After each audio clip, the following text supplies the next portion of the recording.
Assalamualaikum warahmatullahi wabarakatuh.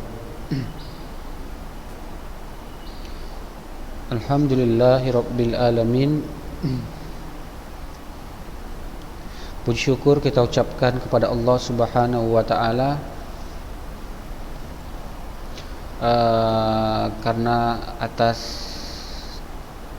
rahmat dan karunia-Nya kita masih diberikan oleh Allah Subhanahu wa taala oleh Allah kesempatan ya, dan juga kelapangan waktu untuk bisa mengikuti pembelajaran daring kita pada hari ini.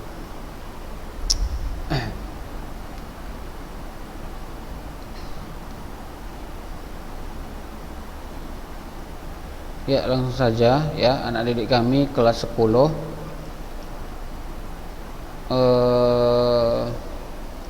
Hari ini kita masuk ke materi yang baru ya.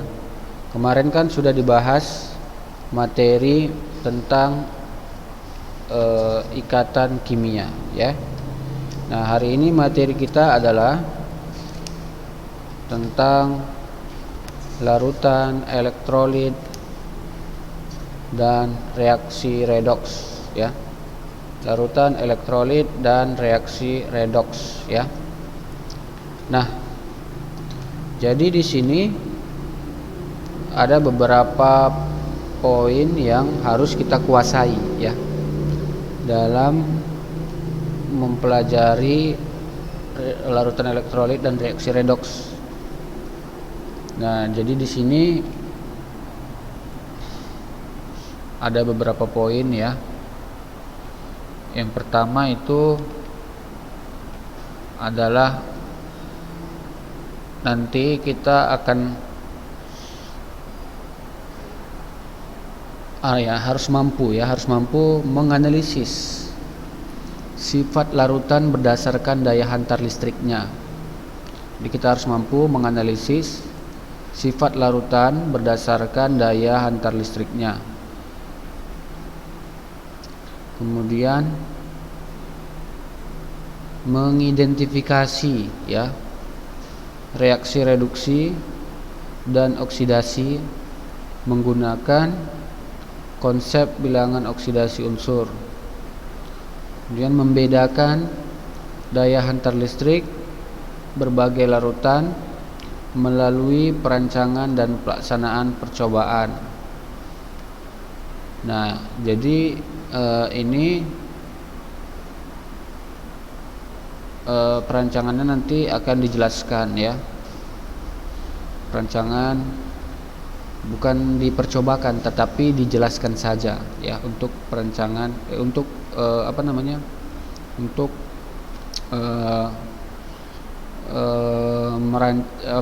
rancangan daya listrik melalui percobaan. Nanti akan dijelaskan saja, tidak kita percobakan ya. Nah, kemudian menganalisis beberapa reaksi berdasarkan perubahan bilangan oksidasi yang diperoleh dari data percobaan atau dari data hasil percobaan ya. Jadi kita tidak mempercobakannya.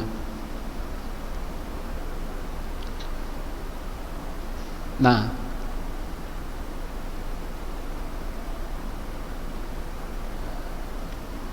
oke, langsung saja ya. Jadi berdasarkan daya hantar listriknya ya, berdasarkan daya hantar listriknya itu sifat larutan ada dua ya. Berdasarkan daya hantar listriknya sifat larutan itu ada dua ya. Yang pertama ada namanya larutan elektrolit dan yang kedua ada namanya larutan non elektrolit ya. Nah, larutan elektrolit itu apa pengertiannya? larutan yang dapat menghantarkan listrik ya. Jadi larutan elektrolit adalah larutan yang dapat menghantarkan listrik. Nah, kemudian kalau dia larutan non elektrolit, apa pengertiannya? Larutan non elektrolit yaitu larutan yang tidak dapat menghantarkan listrik ya.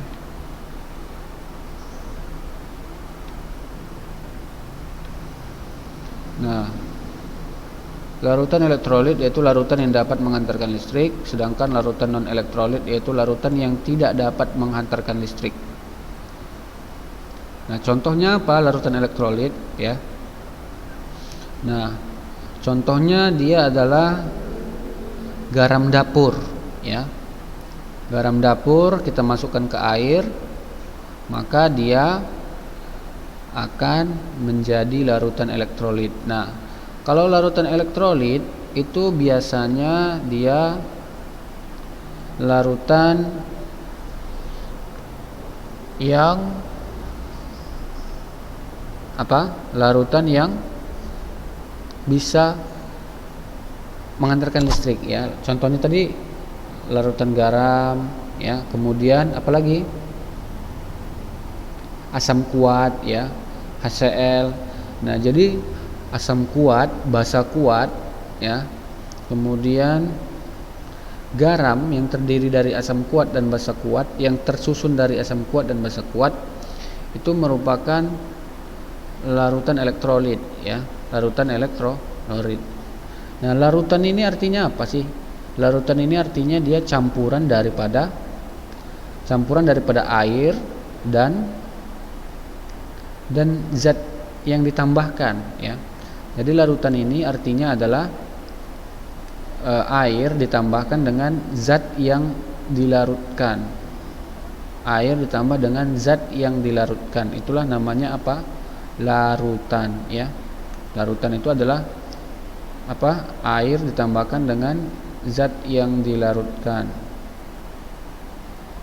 Nah,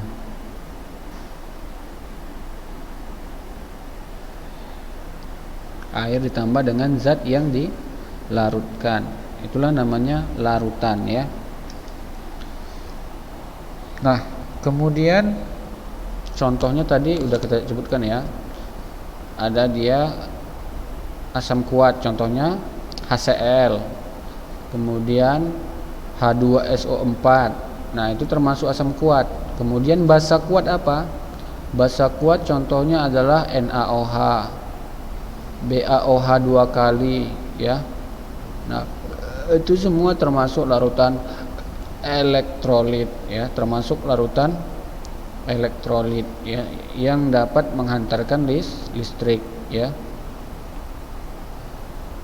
Nah, kemudian ada dia larutan non elektrolit ya. Apa itu larutan non elektrolit? Yaitu larutan yang tidak dapat menghantarkan listrik ya. Larutan non elektrolit yaitu larutan yang tidak dapat menghantarkan listrik. Nah, contohnya apa ini larutan non elektrolit ya? Contohnya larutan non elektrolit yaitu adalah apa? Contoh larutan non elektrolit contohnya adalah gula ya, urea ya, urea itu kan dia tidak dapat mengantarkan listrik ya. Kemudian apalagi? Kemudian sukrosa ya, sukrosa. Nah, itu termasuk larutan yang tidak dapat mengantarkan listrik ya. Nah, dari mana kita tahu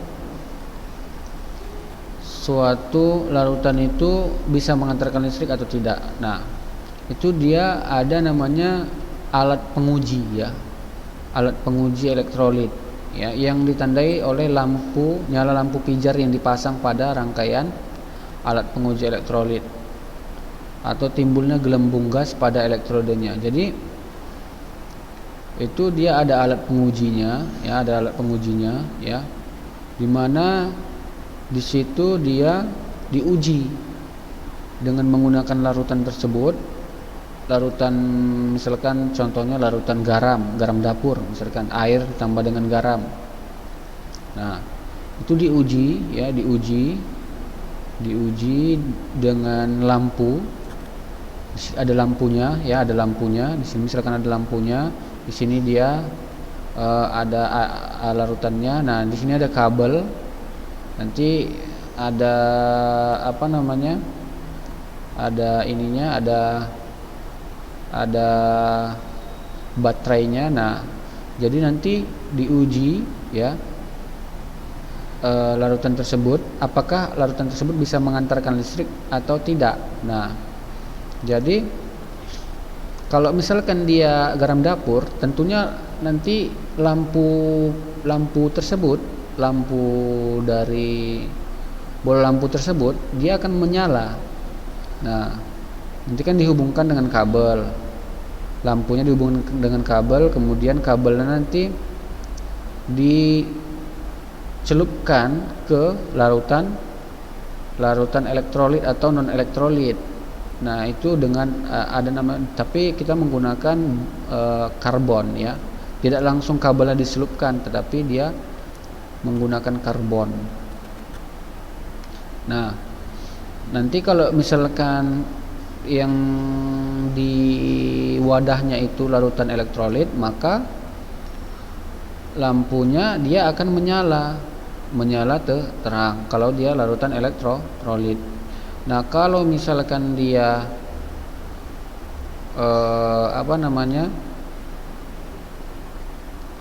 larutan non elektrolit, maka lampunya dia tidak menyala.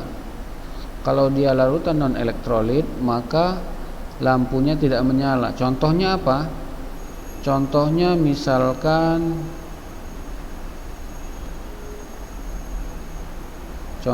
misalkan urea.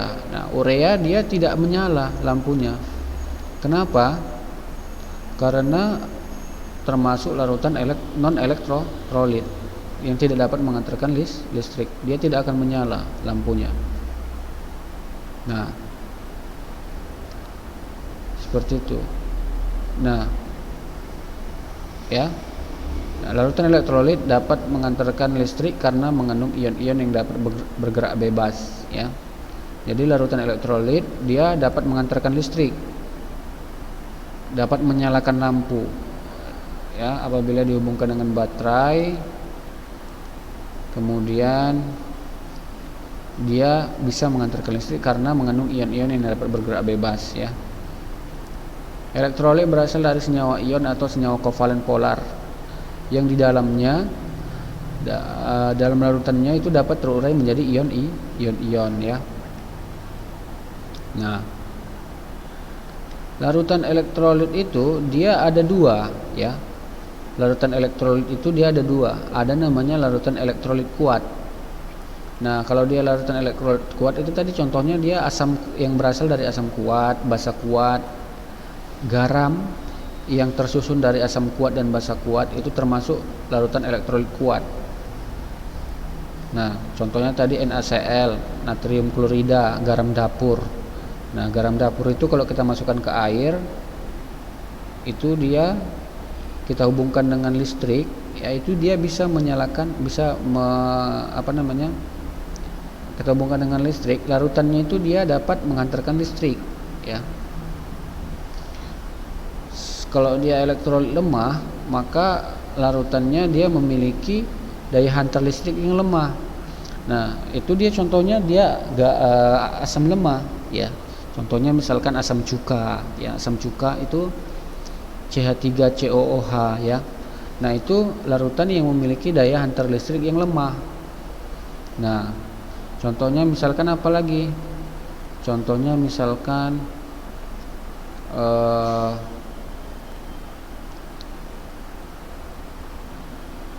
CH3COONA, ya.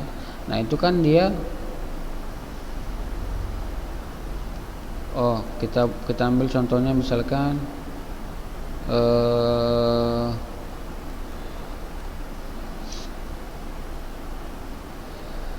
dari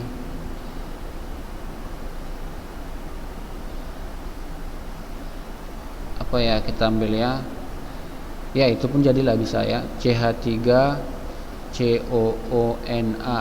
Nah itu kan tersusun dari, itu kan garam yang tersusun dari asam lemah, kan begitu kan.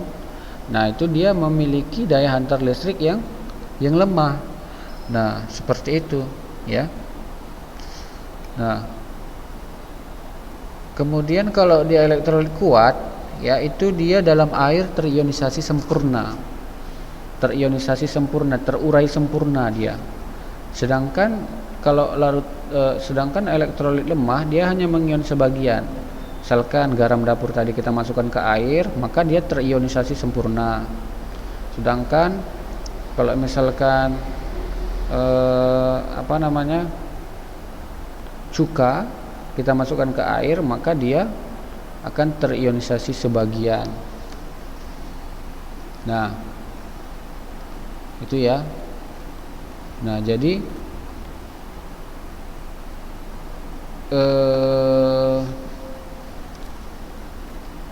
senyawa kovalen non polar merupakan senyawa non elektrolit ya. Nah hari ini kita masih membahas gambarannya saja ya. Untuk minggu depan itu nanti akan kita bahas untuk lebih detail ya. Untuk lebih detail tentang penjelasan ya dari percobaannya nanti ya, dari percobaannya.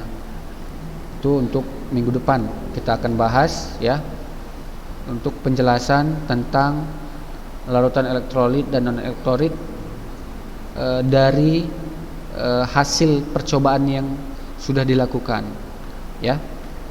Nah kemudian reaksi redoks. Nah reaksi redoks ya. Nah reaksi redoks itu dia pengertiannya apa? Yaitu reaksi oksidasi dan reduksi ya. Reaksi oksidasi dan reduksi.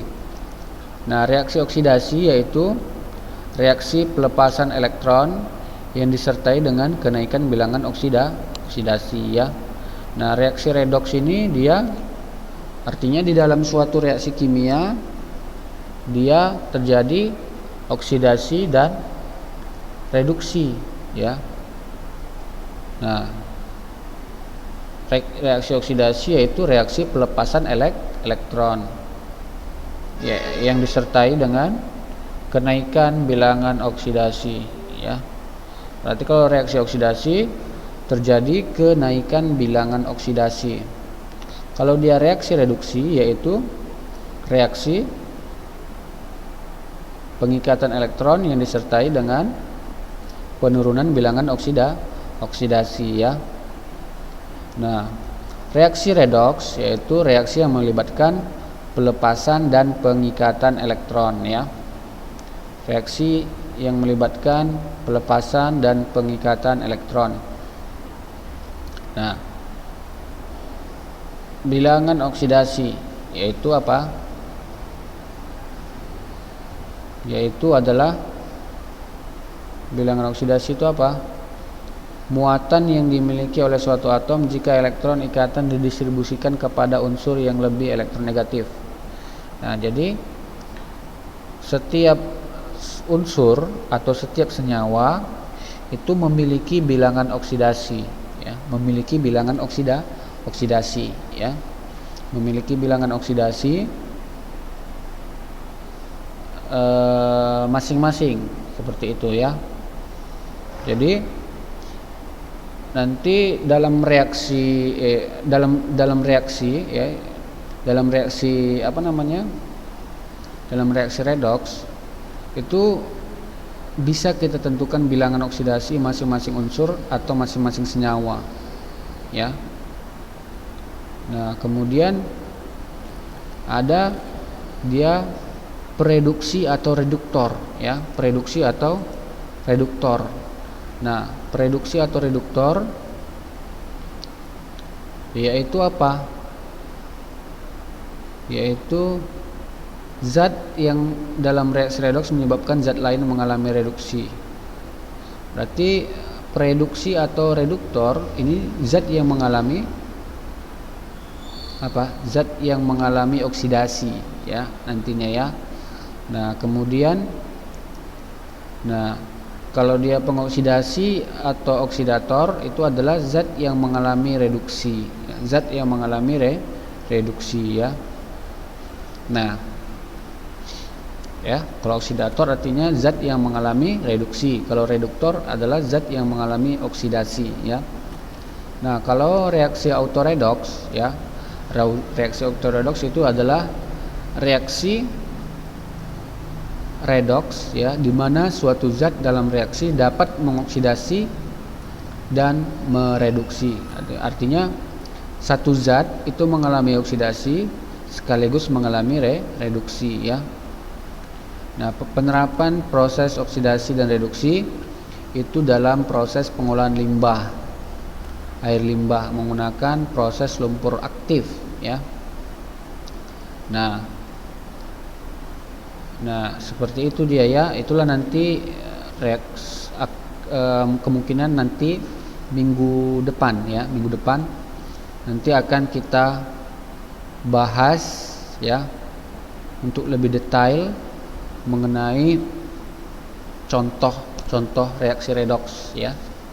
Contoh-contoh reaksi redoks itu nanti minggu depan ya. Untuk lebih detail akan kita bahas ya.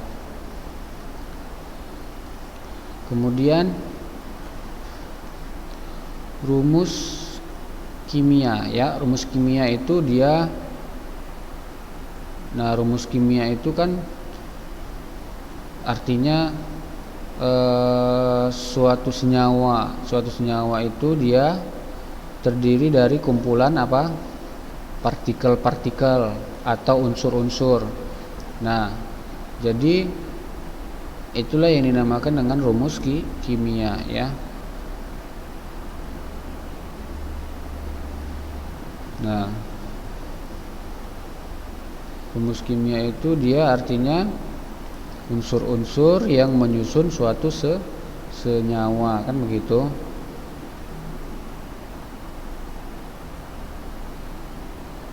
Nah, kemudian ada rumus molekul ya. Rumus molekul itu apa? Rumus molekul itu yaitu apa?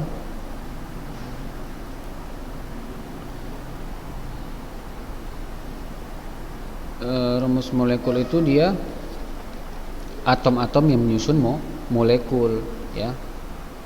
Nah, jumlah dan jenis atom-atom yang menyusun molekul ya. Kemudian rumus empiris yaitu perbandingan sederhana atom-atom dalam suatu molekul ya. Nah, ini tata nama senyawa ya, tata nama senyawa sederhana. Nah, ini dia dalam dalam senyawa-senyawa tersebut ya, itu kan memiliki nama kan begitu kan. Misalkan senyawa yang terdiri dari dua unsur namanya senyawa biner. Nah, dia memiliki nama ya.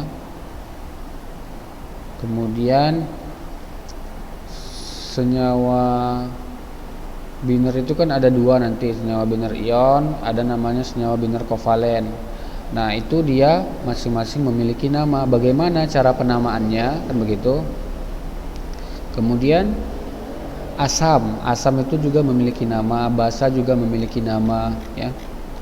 Nah, itu ya. Nah, jadi itulah ya materi kita pada hari ini. Nah, untuk hari ini kita nggak ada soal kuis ya. Itu minggu depan nanti akan dijelaskan lebih detail ya. Beserta nanti ada gambar percobaan dari larutan elektrolit dan non elektrolit serta contoh dari reaksi oksidasi dan reaksi reduksi. Itu minggu depan akan kita nanti ya, minggu depan ya akan kita jelaskan ya. Oke, mungkin itu saja materi kita pada hari ini ya. Hari ini kita tidak ada soal kuis. Lebih dan kurang Ustaz mohon maaf. Demikianlah. Assalamualaikum warahmatullahi wabarakatuh.